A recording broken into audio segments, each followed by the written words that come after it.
How do you soundproof this terrace property? This is the separating party wall, and the homeowner is hearing TV conversation, music playing and kids messing around in the rooms the other side of this separating party wall. They're not hearing the noise diagonally from above. It's a concrete floor. How do we soundproof it? First of all, we need to address the main cause of the problem, and for this case it's an RSJ perpendicular.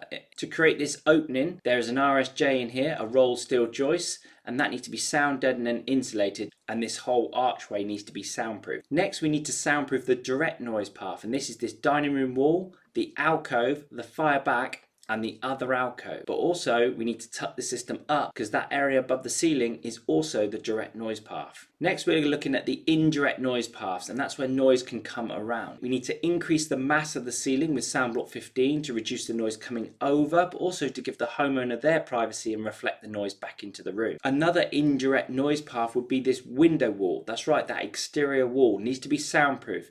When the homeowner puts their ear here on the window wall, which is furthest away from the separating party wall, they're hearing that TV, that conversation and that music here on this window wall. They put the finger in one ear and they put the ear against the wall and they're hearing the noise there, which is why that window wall has to be soundproof. The other indirect noise path is this patio door wall. This is the separating party wall, and when the homeowner puts their ear here before soundproofing, they're putting a finger in one ear, putting the ear against this section of the wall, and they're hearing TV conversation music on this section of the wall, which is why that has to be soundproofed as well.